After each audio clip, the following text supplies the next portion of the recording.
Hey, what's up guys? Thanks for stopping by the channel. So for this video, I wanted to give you an owner's review of the limited edition Grand Seiko SLGA007, also known as the Lake Suwa, aka the Minimo, aka like the best watch Grand Seiko's released in 10 years. But joking aside, I think what makes this timepiece so awesome is the steps that Grand Seiko took to update their spring drive movement to the newly developed caliber 9RA2, which not only gives you an extended 5 days of power reserve, it also happens to be the most accurate movement you're going to find outside of, say, anything like a high accuracy quartz. Now I'm actually curious, is accuracy something that's important to you guys, especially when you're going to be spending thousands of dollars on a new timepiece? Please leave your thoughts in the description of this video. Or alternatively, let's take this conversation over to WatchCrunch.com, a new platform designed specifically for better watch conversations. WatchCrunch is the sponsor for today's video, and I'm actually happy to be partnering with them because I find that this is a resource that I personally missed when I started off my watch journey and YouTube channel several years ago. Now this website is absolutely free to use, and signing up is quite easy and intuitive, and you can actually customize your own personal experience by selecting the types of watches and content you like to consume. Now I should mention that WatchCrunch.com was developed by watch nerds specifically for us watch fanatics. So you're not going to be finding a lot of negativity or people living that flex culture on Instagram. And whether you're just starting off in this hobby or a seasoned watch collector, some of the conversations and connections you can make on this website are very beneficial and can inform your future decisions when it comes to buying watches, trading watches, or just sharing your thoughts on which watch YouTubers you want to follow. Now I'm personally active on WatchCrunch.com, so why don't you drop by, say hi in my profile. And without further ado, why don't we flip the camera around now, and you guys can check out the Grand Seiko SLGA007 in the review portion of this video.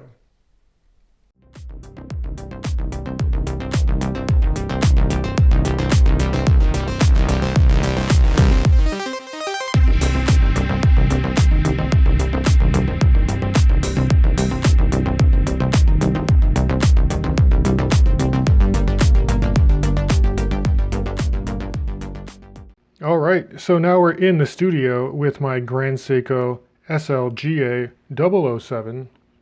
So what I'm hoping to do is quickly crunch the numbers on this watch, and then as an owner's review, give you some of my thoughts on what I picked up on and really enjoy about this timepiece, and then also mention some subtle improvements that Grand Seiko could make moving forward.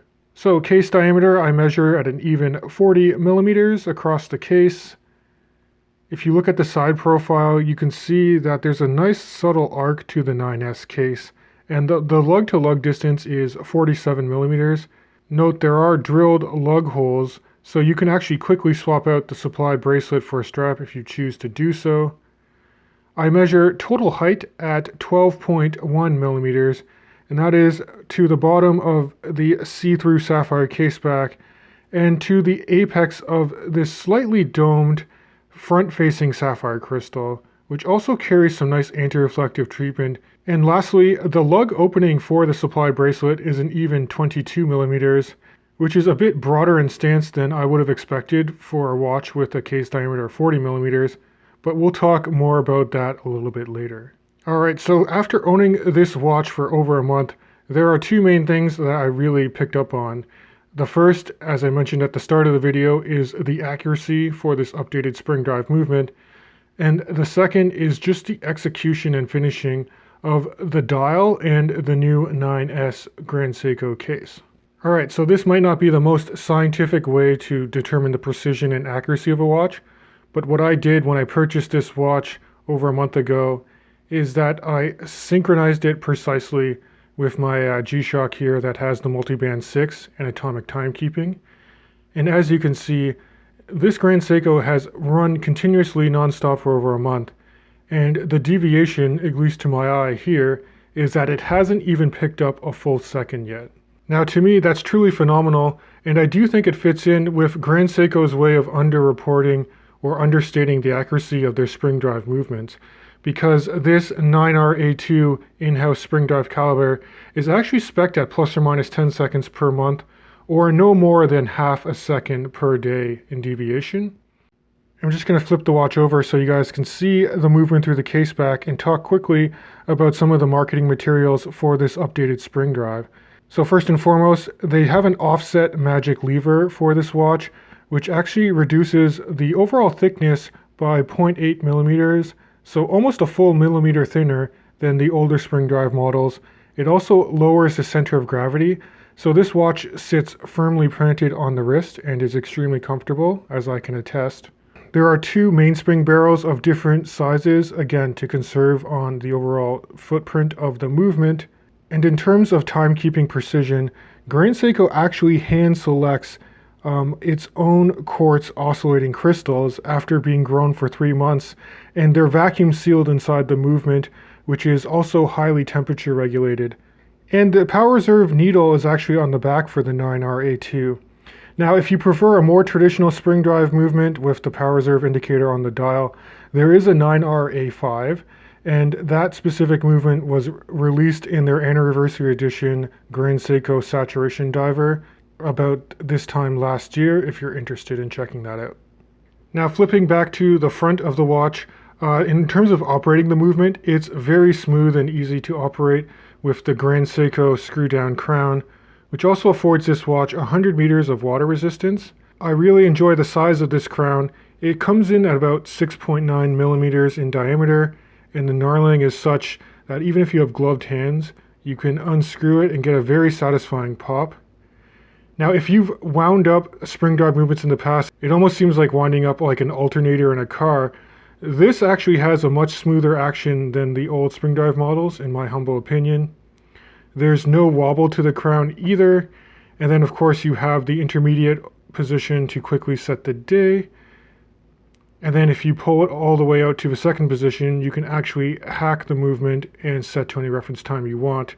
So perhaps I'll go back and weigh in on my own question that I asked at the start of the video regarding accuracy. And for me, I do think accuracy becomes more important as the price tag for the timepiece increases. And with spring drive, I do think Grand Seiko absolutely crushes the luxury watch competition compared to any other automatic movement on the market, and it really is a hallmark feature for this brand. So let's transition to my second point, and that is the phenomenal execution of this textured dial and the 9S case. So in terms of this dial, Grand Seiko nicknamed this the Lake Suwa because it is supposed to mimic that lake close to the Grand Seiko workshop in Japan when it's frozen, and the gold accents are supposed to mimic when the light hits the lake and you get the gorgeous reflections from the water. Now, all of the applied markers are multifaceted and polished indices with Zuratsu polishing. There's no loom on the markers or the handset themselves, but the way they polish and just use different angles really captures and plays with the light very well. And this watch is highly legible, even in low lighting situations. I really like the handset that they used here, and it's similar again to the white birch where you have that truncated large hour hand, a razor sharp minute hand, and then you have a lancet style seconds hand. And this one is coated in gold, just like the gold accents on the applied GS logo under the 12 o'clock position, and with the Grand Seiko printing just below that. At the 6 o'clock, you do have spring drive and 5 days written just above it, and you have a nicely framed date window at the 3 o'clock position where the text is printed very crisp. Now, in terms of the case finishing, it has some of the best fine horizontal brushing details on the side of the case that I've ever seen. And then of course you have a nice Zuratsu polished bevel that extends from one extremity of the case flank to the other, and the lugs themselves are nicely angular and not sharp at all. Grand Seiko has really beefed up their bracelets for the 9S case.